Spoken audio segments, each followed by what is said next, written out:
प्रिय मित्रों, राधे राधे, जय श्री कृष्ण। मैं अजय सोलंकी, एस्ट्रो एडवाइज़र व फ्लूटिस्ट, आज के ज्योतिष एपिसोड में अपने एस्ट्रो चैनल में आपका हार्दिक स्वागत करता हूं। मित्रों, आज मैं उपस्थित हुआ हूं यह बतलाने के लिए कि वृष राशि के जातक जातिकाओं के लिए वर्ष 2025 कैसा रहेगा। मैं वृष राशि के जातक जातिकाओं को बधाई देना चाहूँगा कि वर्ष 2025 में उनको बहुत ही शुभ फल प्रदाता शश राजयोग और मालव्य राजयोग का लाभ मिलने जा रहा है। और मैं यह भी बतलाऊंगा कि वर्ष 2025 का प्रत्येक माह वृष राशि के जातक जातिकाओं के लिए कैसा रहेगा। मित्रों, 28 मार्च तक शनिदेव 28 मार्च 2025 तक शनिदेव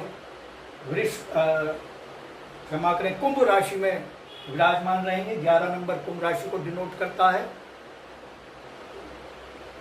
और जब शनिदेव स्व राशि कुंभ राशि में या मकर राशि में विराजमान होते हैं या अपनी उच्च राशि में विराजमान होते हैं और केंद्र के किसी भी भाव में विराजमान हो जाते हैं तो शश राजयोग का निर्माण होता है। क्योंकि शनिदेव स्व राशि में कुंभ राशि में 28 मार्च 2025 तक विराजमान रहेंगे। आपके लिए दशम भाव में यानी कर्म के भाव में बहुत ही शुभ शश राजयोग का निर्माण हो रहा है। शश राजयोग बहुत ही शुभ फल प्रदान करता है। क्योंकि इस राजयोग का निर्माण आपके दशम भाव में हो रहा है, यह कर्म का भाव है। आपको अपने कार्य क्षेत्र में भारी लैंडस्लाइड सफलता मिलने की संभावना है। जो लोग नौकरी में हैं उनको उनकी पदोन्नति 100% तय है, ऐसी संभावना है। और जो बेरोजगार हैं, क्योंकि शनिदेव नौकरी के कारक ग्रह माने गए हैं और आपके कर्म के भाव में शश राजयोग का निर्माण कर रहे हैं, जो लोग बेरोजगार हैं वृष राशि के जातक जातिकाओं को 28 मार्च तक नौकरी मिलने के प्रबल योग बन रहे हैं। और जो बिजनेस के क्षेत्र में हैं उनको बिजनेस में ग्रोथ मिल रही है। नवीन बिजनेस आरंभ करने के योग बन रहे हैं और अपने वर्तमान बिजनेस को एक्सपेंड करने के योग बन रहे हैं। उनके बिजनेस के मुनाफे में भारी इजाफा हो रहा है। हालांकि शश राजयोग सभी प्रकार के बिजनेसमैन को लाभ पहुंचा रहा है, लेकिन जो बिजनेसमैन हार्डवेयर, खनन उत्खनन, धातु इस्पात, मशीनरी, पेट्रोलियम, कच्चा तेल आदि पदार्थों का बिजनेस करते हैं, क्योंकि इन चीज़ों का शनिदेव प्रतिनिधित्व करते हैं, इन चीज़ों का बिजनेस करने वालों को विशेष लाभ मिलने जा रहा है। उनके बिजनेस को भारी ग्रोथ मिलेगी, उनके मुनाफे में वृद्धि होने जा रही है। इसके अलावा शश राजयोग आपके मान सम्मान पद प्रतिष्ठा में वृद्धि कर रहा है। इसके बाद शुक्रदेव जो है आपके लिए मालव्य राजयोग का निर्माण कर रहे हैं। 30 जून से 25 जुलाई तक वृष राशि में विराजमान होकर शुक्रदेव लग्न के स्वामी हैं, आपकी राशि स्वामी हैं शुक्रदेव, और राशि स्वामी लग्न भाव में विराजमान होने जा रहे हैं वृष राशि में 30 जून से 25 जुलाई 30 जून 2025 से 25 जुलाई 2025 तक। शुक्रदेव जब केंद्र के किसी भी भाव में, केंद्र के ये भाव कहलाते हैं 1, 4, 7, 10, तो शुक्रदेव केंद्र के किसी भी भाव में स्वराशिष्ट हो जाएं या उच्च राशिष्ट हो जाएं तो शुक्रदेव बहुत ही शुभ फल प्रदान करने वाले मालव्य राजयोग का निर्माण करते हैं।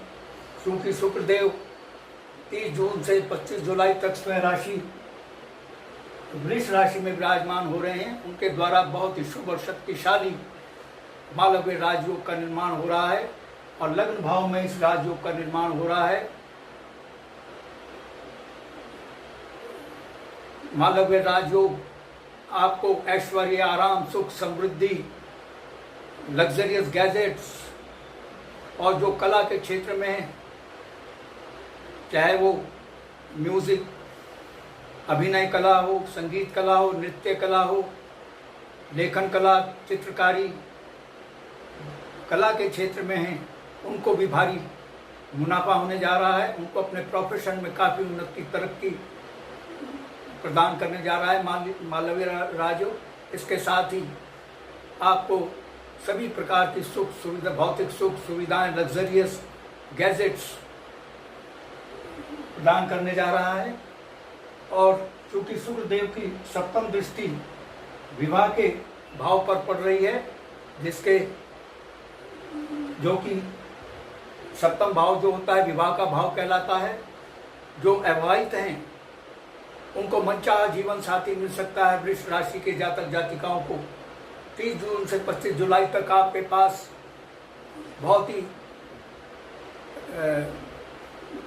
बहुत अधिक विवाह के प्रस्ताव आएंगे, लेकिन मनचाहा जीवन साथी के लिए आपको सावधान रहना पड़ेगा, क्योंकि सप्तम भाव में शुक्रदेव की शत्रु राशि वृश्चिक राशि विराजमान है।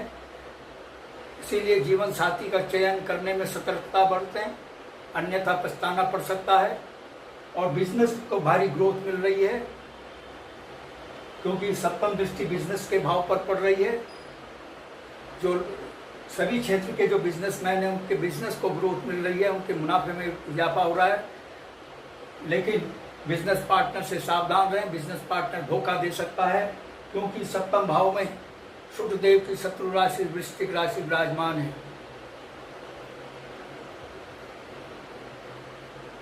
इसके साथ ही आपके मान सम्मान पद प्रतिष्ठा में वृद्धि यह मालव्य राजयोग कर रहा है। देव गुरु बृहस्पति देव 15 मई 2025 से पूरे वर्ष आपके द्वितीय भाव में विराजमान होंगे। 15 मई 2025 से द्वितीय भाव जो होता है वो धन का भाव है।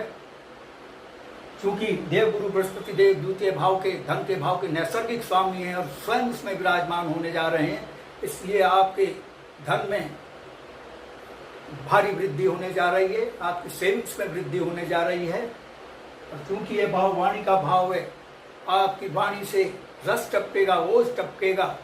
आप अपने बहुत से कार्य वाणी के प्रभाव से ही बनवाने में सफल रहेंगे। आपका पारिवारिक जीवन सुखमय देव गुरु बृहस्पति देव बना रहे हैं। आपके आय में भारी वृद्धि हो रही है, आय के नवीन स्रोत आपके खुल रहे हैं। आपको कार्यों में भारी सफलता मिलने जा रही है और आंख कान दांत से संबंधित जो रोग हैं उनसे आपको भारी निजात मिल रही है। और चूंकि और यहाँ से द्वितीय भाव से बृहस्पति देव की पंचम दृष्टि सप्तम भाव पर पड़ रही है। 1 2 3 4 1 2 3 4 5 6 7 क्षमा करें, देव गुरु बृहस्पति देव की जो ये दृष्टि है, पंचम दृष्टि आपके षष्ठम भाव पर पड़ रही है। यहाँ पर आपको सावधान रहने की आवश्यकता है। पैसा सोच समझकर उधार दें, उधार दिया हुआ पैसा फंस जा सकता है। और शत्रुओं से आपको सावधान रहने की आवश्यकता है, क्योंकि षष्ठम भाव रोग ऋण शत्रुओं का भी भाव है।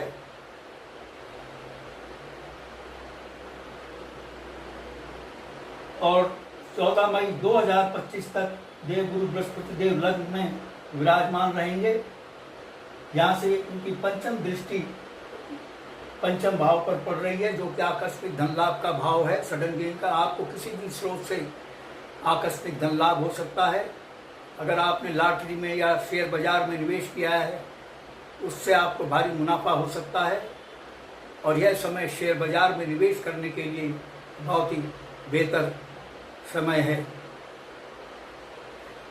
मित्रों, अब मैं आपको बतलाऊंगा कि मंथ वाइज वर्ष 2025 आपके लिए कैसा रहेगा। मित्रों, वर्ष के आरंभ में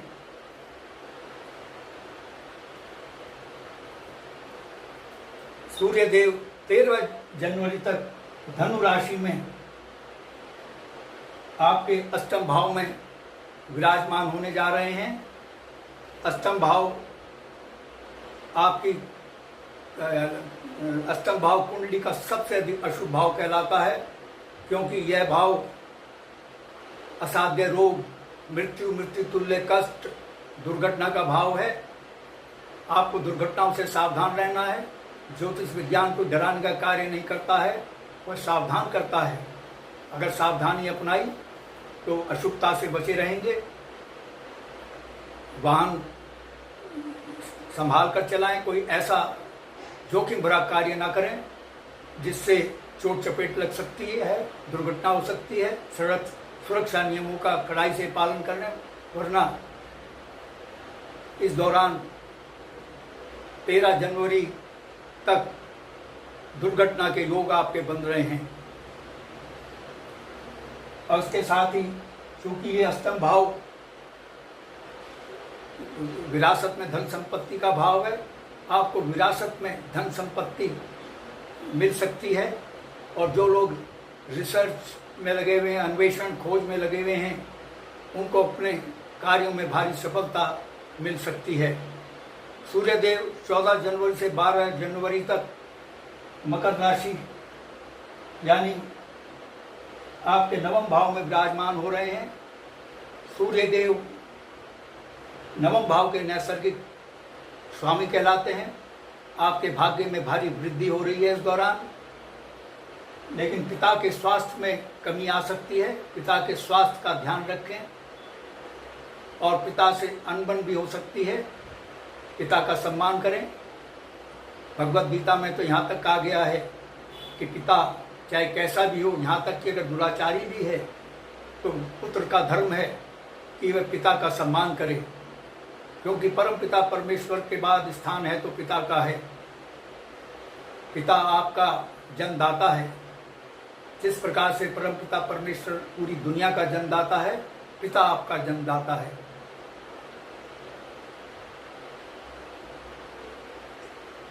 सूर्यदेव 13 फरवरी से 13 मार्च तक दशम भाव में कुंभ राशि में विराजमान हो रहे हैं।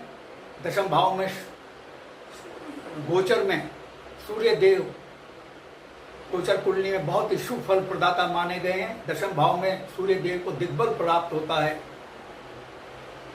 जो लोग राजनीति में हैं उनको उच्च राजनीतिक पद मिल सकता है, राजनीति में भारी कामयाबी मिल सकती है। और जो लोग बेरोजगार हैं, चूंकि सूर्यदेव शासन प्रशासन हुकूमत का प्रतिनिधित्व करते हैं, सरकार का प्रतिनिधित्व करते हैं, उनको सरकारी नौकरी मिल सकती है, क्योंकि यहाँ पर कुंभ राशि विराजमान है जिसके स्वामी शनिदेव हैं, जो कि नौकरी के कारक ग्रह माने गए हैं। अतः आपके सरकारी नौकरी के प्रबल योग बन रहे हैं। जो लोग बेरोजगार हैं और जो सरकारी नौकरी में हैं उनको पदोन्नति मिल सकती है, और जो निजी क्षेत्र में नौकरी कर रहे हैं उनकी भी पदोन्नति हो सकती है और वेतन वृद्धि होने जा रही है। आपके मान सम्मान पद प्रतिष्ठा में इस दौरान 13 फरवरी से 13 मार्च तक भारी मतलब मान सम्मान पर प्रतिष्ठा आपको मिल सकती है। सरकार शासन प्रशासन से आप सम्मानित हो सकते हैं और आपकी कार्य सिद्धि, आपको कार्य सिद्धि उपहार या पुरस्कार की भी प्राप्ति हो सकती है। आपके सुखों में वृद्धि हो सकती है। सूर्यदेव 14 मार्च से 13 अप्रैल तक मीन राशि एकादश भाव में विराजमान होने जा रहे हैं।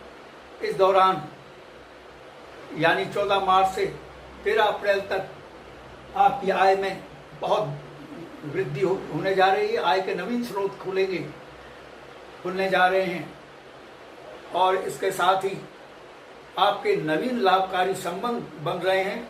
आपके मान सम्मान में वृद्धि हो रही है। विद्या लाभ, संतान सुख, धन लाभ, स्वास्थ्य लाभ एवं उन्नति का मार्ग प्रशस्त हो रहा है।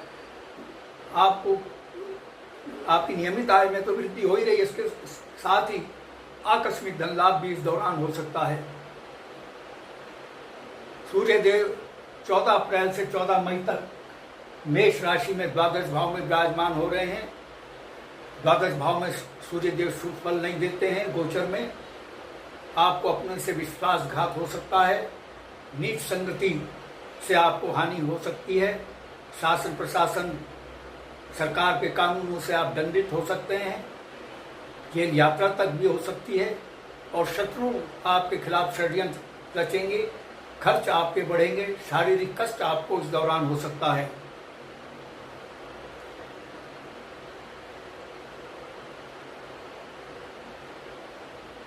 सूर्यदेव 14 अप्रैल से 14 मई तक, ये तो मैंने बतला दिया। 15 मई से 14 जून तक वृष राशि में विराजमान होने जा रहे हैं। आपके लग्न भाव में जब सूर्य देव विराजमान होते हैं तो जातक जातिका को अधिक परिश्रम करना पड़ता है। शारीरिक कष्ट झेलना पड़ सकता है। पत्नी की चिंता सता सकती है। धन खर्चे अधिक बढ़ते हैं और उधर रोग सताते हैं और कई अन्य प्रवास भी करना पड़ सकता है। सूर्य देव 15 जून से 15 जुलाई तक मिथुन राशि आपके द्वितीय भाव में विराजमान होने जा रहे हैं। द्वितीय भाव में भी सूर्य देव शुभ फल प्रदाता नहीं माने गए हैं। द्वितीय भाव में उन्हें आपको रोग, धन हानि, चिंता, राज भय और धोखे का शिकार होना पड़ सकता है। शासन प्रशासन सरकार के नियमों का पालन करें। आप दंडित हो सकते हैं, आपके चालान हो सकते हैं। ज्योतिष विज्ञान जैसा कि मैंने बतलाया डराने का कार्य नहीं करता, सावधान करता है। आप सावधानी अपनाएंगे तो अशुभता से बचे रहेंगे। सूर्य देव 16 जुलाई से 15 अगस्त तक कर्क राशि यानी तृतीय भाव में विराजमान होने जा रहे हैं। तृतीय भाव में सूर्य देव बहुत ही शुभ फल प्रदाता माने गए हैं। तृतीय भाव में सूर्य देव आपके साहस, पराक्रम, आत्मविश्वास में वृद्धि करने जा रहे हैं। आप जो भी पुरुषार्थ करेंगे वो सफल होगा। आपकी कार्य योजनाएं सफल होंगी। जो पेंडिंग पड़ी हुई कार्य योजनाएं आप कोशिश कर रहे हैं सफल नहीं हो रही है, वो भी सफल होने जा रही हैं। धर्म में आपकी रुचि होगी। मांगलिक उत्सव में आपकी उपस्थिति होगी और आप एनिमी हंटर कहलाएंगे, शत्रु हंता कहलाएंगे। शत्रु आपके सामने टिक नहीं पाएगा। शत्रु पानी मांगेगा और आपके भाग्य में भारी वृद्धि होने जा रही है, क्योंकि यहाँ तृतीय भाव से सूर्य देव की सप्तम दृष्टि आपके भाग्य भाव पर पड़ रही है, जिसके नैसर्गिक स्वामी सूर्य देव स्वयं हैं। जब जो ग्रह अपने भाव का नैसर्गिक स्वामी होता है उसी भाव पर दृष्टि पड़ती है तो उसके फलों में वृद्धि होती है। और ये नवम भाव आपका भाग्य का भाव है। आपके भाग्य में भारी वृद्धि होने जा रही है। मित्रों, इसके बाद सूर्य देव आपके चतुर्थ भाव में विराजमान होने जा रहे हैं।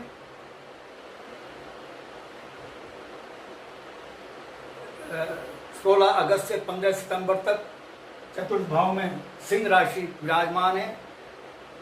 सिंह राशि सूर्य देव की स्व राशि है, जहाँ पर आपकी भौतिक सुख सुविधाओं में वृद्धि होगी। चतुर्थ भाव सुख सुविधाओं का भाव है। सुखों में वृद्धि होगी। माता के स्वास्थ्य में वृद्धि होगी। माता से, आपके माता पिता से आपके संबंध बेहतर होंगे। नवीन भवन निर्माण, नवीन वाहन खरीदने के योग बन रहे हैं।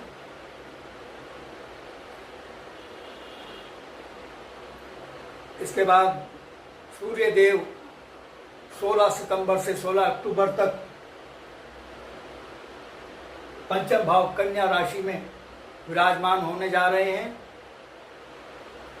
पंचम भाव में विराजमान होने, जब सूर्य देव विराजमान होते हैं तो मित्रों से अनबन कराते हैं। धन हानि हो सकती है।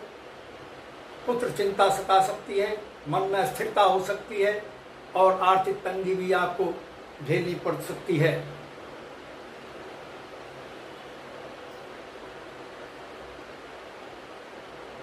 सूर्यदेव 17 अक्टूबर से 16 नवंबर तक षष्ठम भाव तुला राशि में विराजमान होने जा रहे हैं। यानी आपके षष्ठम भाव में सूर्यदेव षष्ठम भाव में जब गोचर में विराजमान होते हैं, गोचर कुंडली में, तो बहुत ही शुभ फल प्रदान करते हैं। यह भाव रोग ऋण शत्रु का भाव है। आपका रुका हुआ अटका हुआ पैसा वापस होगा और शत्रु आपके सामने टिक नहीं पाएंगे। आप शत्रु हंता कहलाएंगे, एनिमी हंटर कहलाएंगे। और आपका जो विवाद बहुत समय से चला आ रहा है, कोर्ट में जो केस चल रहे हैं आपके, वो सेटल होंगे आपके पक्ष में। और इसके साथ ही जो आप रोगों से परेशान हैं, जो रोगों से परेशान हैं, उनको रोगों से मुक्ति मिल सकती है, उनके स्वास्थ्य में वृद्धि हो सकती है। षष्ठम भाव विशेषकर लीवर, किडनी, इंस्टेंटाइन के रोगों का प्रतिनिधित्व करता है। इन रोगों से छुटकारा मिल सकता है, स्वास्थ्य में सुधार हो सकता है, स्वास्थ्य में वृद्धि हो सकती है। और जो लोग बेरोजगार हैं, क्योंकि षष्ठम भाव नौकरी का भी भाव है, आपको सरकारी नौकरी मिल सकती है बेरोजगारों को। इस दौरान 17 अक्टूबर से 16 नवंबर तक सरकारी नौकरी पाने के योग बन रहे हैं। सूर्यदेव 17 नवंबर से 15 दिसंबर तक वृश्चिक राशि में सप्तम भाव में विराजमान हो रहे हैं। सप्तम भाव में सूर्यदेव शुभ फल प्रदाता नहीं माने गए हैं। षष्ठम भाव में तो आपको बहुत लाभ पहुंचा रहे हैं, आपको हर्ष और उन्नति के द्वार खोल रहे हैं। लेकिन सप्तम भाव में थोड़ी परेशानी का सामना करना। जब सप्तम भाव में प्रवेश करेंगे, इस दौरान 17 नवंबर से 15 दिसंबर तक आपको कुछ दुश्वारियों का सामना करना पड़ सकता है। व्यर्थ का भ्रमण करना पड़ सकता है। शारीरिक श्रम से आप में निर्बलता आ सकती है, उधर विकार आपको सता सकते हैं। पत्नी से विवाद हो सकता है और अपयश का भी सामना करना पड़ सकता है। आर्थिक तंगी और मानसिक क्लेश का भी सामना करना पड़ सकता है। सावधानी अपनाइए। मैं उपाय भी बतलाऊंगा इसके बाद। इन अशुभताओं से, सूर्य देव की अशुभता से बचने के लिए बहुत ही व्यवहारिक और सरल उपाय हैं। सूर्य देव 16 दिसंबर से धनु राशि में विराजमान होने जा रहे हैं। यानी आपके अष्टम भाव में 16 दिसंबर से। इस दौरान जैसे कि मैं पूर्व में बतला चुका हूँ कि अष्टम भाव कुंडली का सबसे अशुभ भाव होता है। यह मृत्यु तुल्य कष्ट, मृत्यु, दुर्घटना, असाध्य रोगों का भाव है। आपको सावधानी अपनानी है दुर्घटना से, जिससे दुर्घटना के योग बन रहे हैं। वर्ष के आखिरी महीने के उत्तरार्ध में दुर्घटना से सावधानी अपनाएं और कोई ऐसा जोखिम भरा कार्य ना करें जिससे दुर्घटना घटे। मैं बतला चुका हूँ पूर्व में।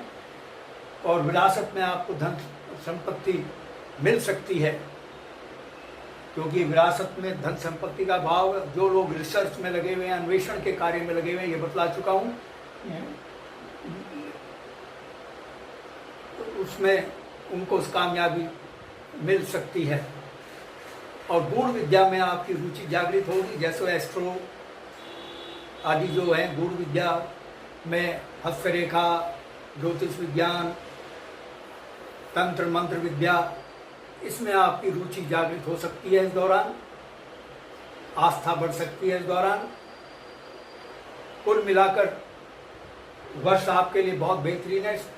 वर्ष की शुरुआत बहुत शानदार हो रही है। सूर्य देव की अशुभता से बचने के लिए आप रविवार को सूर्य देव को जल चढ़ाएं और प्रतिदिन कम से कम 6 बार सूर्योदय सूर्यास्त के आसपास 6 बार गायत्री मंत्र का जाप करें। गायत्री मंत्र सूर्यदेव को बहुत का प्रिय मंत्र है और भगवत गीता में भी भगवान श्री कृष्ण ने कहा है कि मंत्रों में मैं गायत्री मंत्र हूँ। इस मंत्र की शक्ति का एहसास साधक को अवश्य होता है, इसका लाभ अवश्य मिलता है। यह अचूक मंत्र है गायत्री मंत्र, ये मात्र शब्दों का समूह नहीं है। यह अशुभता से बचने के लिए, सद्बुद्धि को पाने के लिए बहुत ही अचूक मंत्र है। और रविवार के दिन गुड़ में दलिया मिलाकर गौ माता को खिलाएं। सूर्य देव के बीज मंत्र का जाप करते हुए, ओम श्री सूर्याय नमः का जाप करते हुए सूर्य देव को जल चढ़ाएं। देवगुरु बृहस्पति देव की भी थोड़ी सी अशुभता पैदा कर रहे हैं, उससे बचने के लिए आप बृहस्पतिवार के दिन पीले वस्त्र धारण कर सकते हैं और बृहस्पतिवार के दिन देवगुरु बृहस्पति देव का बीज मंत्र ओम श्री बृहस्पताय देवाय नमः बीज मंत्र का जाप कर सकते हैं। पीली वस्तुओं का दान कर सकते हैं, जैसे चने की दाल, मक्के का आटा, पीले वस्त्र आदि, गुड़ आदि का दान कर सकते हैं। ये जो एस्ट्रोलॉजिकल रेमेडीज होती हैं बड़ी कारगर पाई गई हैं, अशुभता को समाप्त करती हैं। इन उपायों को, जो कि बहुत ही सरल और व्यवहारिक उपाय हैं, इनको अपनाइए। आप अशुभता से बचे रहेंगे और सावधानी भी अपनाइएगा। मित्रों, यदि आपको मेरा यह एपिसोड पसंद आया है, I request you to please subscribe my channel. मैं आपके संज्ञान में ये लाना चाहूँगा, देश और समाज के लिए मेरी एस्ट्रो सेवा निःशुल्क है, लेकिन व्यक्तिगत परामर्श निःशुल्क नहीं है, क्योंकि इस कार्य में परिश्रम लगता है, गहन अध्ययन की आवश्यकता होती है और समय भी लगता है। इसलिए थोड़ा सा जो मैंने शुल्क रखा है, जो कि बहुत ही अफोर्डेबल और कंफर्टेबल है। और यदि आपके मन में कोई प्रश्न या क्वेरी है तो आप कमेंट बॉक्स में कमेंट कर सकते हैं। और यदि आप अपनी लग्न पत्रिका जन्म कुंडली की एनालिसिस कराना चाहते हैं तो आप अपने प्रश्नों के साथ अपनी बिल्कुल सही जन्म तिथि, जन्म समय, जन्म स्थान मेरे व्हाट्सएप नंबर 9411769698 पर भेज सकते हैं। मैं आपके प्रश्नों का तुरंत उत्तर दूंगा। बस आज इतना ही मित्रों, धन्यवाद। राधे राधे, जय श्री कृष्ण।